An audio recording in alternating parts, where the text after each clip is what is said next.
Halo teman-teman, selamat pagi menjelang siang di hari Jumat cerah ini. Kita kembali lagi pada perkuliahan psikologi pendidikan yang akan mengulas terkait teori-teori pembelajaran. Tapi sebelum itu, coba bayangkan, teman-teman sedang duduk di kelas, lalu melihat seorang siswa mendapat pujian dari guru karena berani bertanya. Tanpa disadari, teman-teman jadi ikut termotivasi untuk berani angkat tangan di pertemuan berikutnya. Pernah mengalami hal seperti itu? Nah, fenomena sederhana ini adalah contoh nyata dari teori kognitif sosial Albert Bandura, di mana Bandura percaya bahwa manusia tidak hanya belajar dari pengalaman langsung, tapi juga dari mengamati orang lain, baik teman, guru, maupun bahkan tokoh di media. Supaya lebih paham, kali ini kita akan mengulas terkait bagaimana teori ini lahir, apa bedanya dengan teori belajar lain, dan bagaimana penerapannya dalam dunia pendidikan modern. Namun sebelum itu, kita perlu mengenal siapa sih Albert Bandura itu? Albert Bandura dikenal sebagai salah satu tokoh terpenting dalam psikologi modern yang lahir di Kanada. Ialah yang mengembangkan social learning theory, yang kemudian berevolusi menjadi social cognitive theory. Berbeda dari behaviorisme yang menekankan stimulus response, Bandura memandang manusia sebagai individu aktif yang mampu memproses informasi, menafsirkan, dan mengambil keputusan.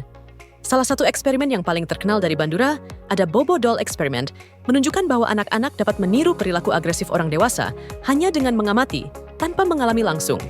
Hal ini melahirkan gagasan bahwa belajar dapat terjadi melalui pengamatan atau observational learning.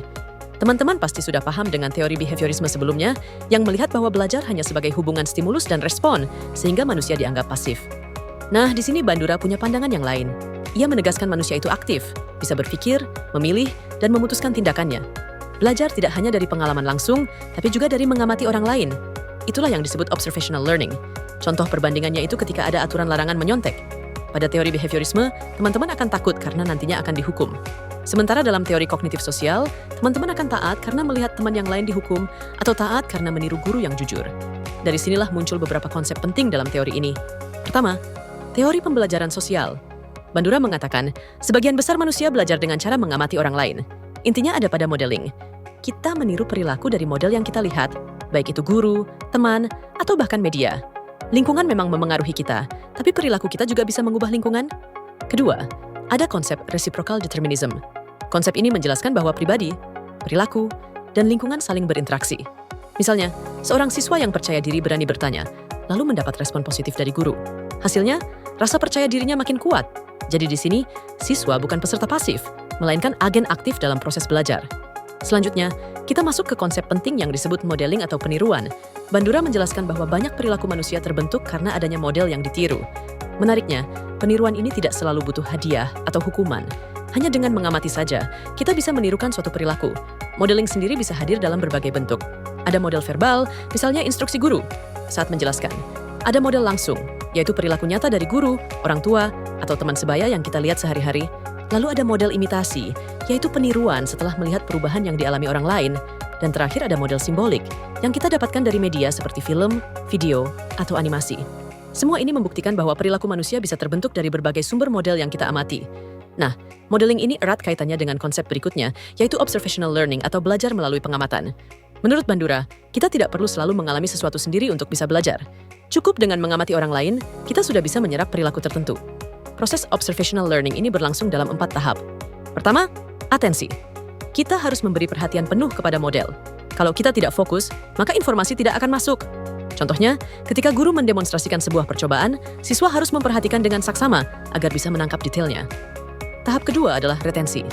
Informasi yang diperhatikan harus disimpan dalam ingatan.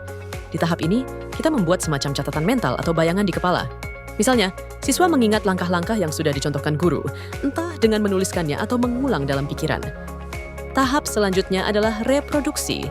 Setelah menyimpan informasi, siswa mencoba mempraktikkan perilaku yang diamati. Contohnya, setelah melihat guru memecahkan soal matematika, siswa mencoba mengerjakan soal serupa dengan langkah yang sama. Tahap terakhir adalah motivasi. Meskipun sudah memperhatikan, mengingat, dan mencoba, seseorang baru benar-benar meniru jika ada dorongan untuk melakukannya. Dorongan ini bisa datang dari dalam diri, misalnya karena ingin berhasil, atau dari luar, seperti pujian, nilai, atau melihat teman lain mendapat penghargaan.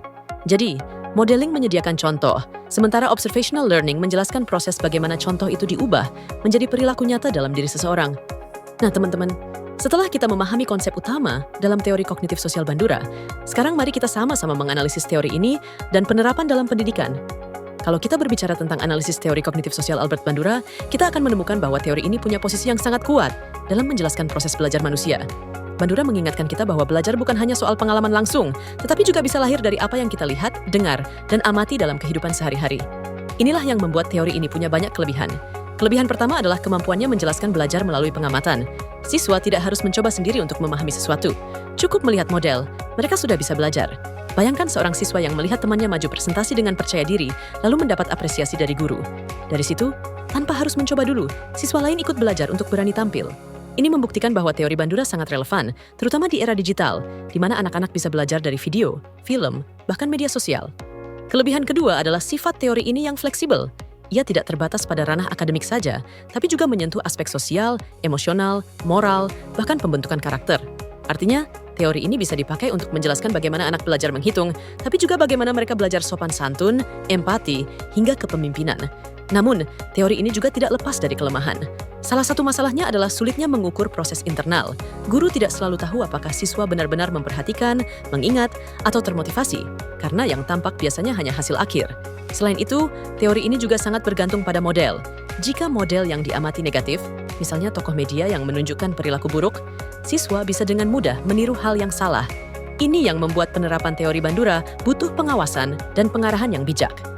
Nah, teman-teman, selanjutnya kita masuk ke bagian penerapan teori dalam pendidikan. Kalau kita masuk ke bagian penerapan dalam pendidikan, teori ini justru sangat kaya. Guru bisa menjadi role model utama. Sikap sederhana seperti konsisten datang tepat waktu, disiplin atau adil dalam menilai bisa menjadi contoh yang kuat untuk siswa. Selain itu, ada yang disebut peer modeling. Seringkali siswa lebih mudah belajar dari temannya sendiri. Ketika satu siswa berani bertanya atau tampil di depan kelas, siswa lain merasa termotivasi karena berpikir, kalau dia bisa, saya juga bisa. Ini menunjukkan bagaimana teman sebaya punya pengaruh besar sebagai model. Di era sekarang, teknologi juga membuka jalan baru lewat video modeling.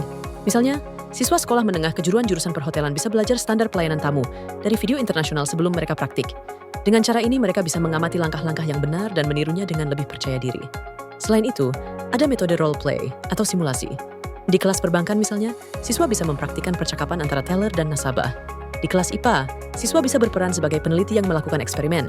Dari kegiatan ini, mereka belajar tidak hanya teori, tapi juga pengalaman nyata yang bisa diingat lebih lama. Tidak kalah penting, guru juga harus memberi reinforcement atau penguatan. Pujian kecil, penghargaan, atau sekadar pengakuan di depan kelas bisa menjadi dorongan besar. Satu siswa yang dipuji karena jujur bisa membuat siswa lain ikut termotivasi untuk berperilaku sama. Dan yang terakhir, teori ini menekankan pentingnya self-regulation. Siswa tidak hanya meniru perilaku dari luar, tapi juga belajar mengatur dirinya sendiri. Mereka bisa menetapkan tujuan belajar, membuat jadwal, melakukan refleksi, dan mengontrol tindakannya. Dengan begitu, siswa tumbuh menjadi pribadi yang mandiri, disiplin, dan bertanggung jawab.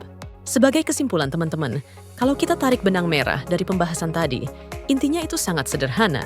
Kita belajar bukan cuma dari apa yang kita alami sendiri, tapi juga dari apa yang kita lihat pada orang lain. Seringkali, satu teladan kecil bisa memberi dampak besar. Teori Bandura mengingatkan kita bahwa guru, teman, bahkan media bisa jadi model yang membentuk perilaku kita.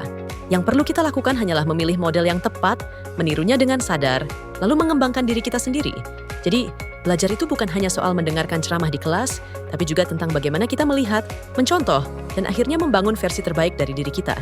Dan mungkin, tanpa sadar, kita juga sedang menjadi model bagi orang lain. Sebagai penutup, mari kita renungkan. Kalau hari ini kita bisa belajar banyak hanya dengan melihat, mendengar, dan meniru, maka pertanyaannya bukan lagi apakah kita belajar dari orang lain, tetapi model seperti apa yang kita pilih untuk ditiru, dan model seperti apa yang kita ingin tunjukkan untuk orang lain. Semoga dari sini, kita semua bisa lebih sadar untuk terus menjadi teladan yang baik.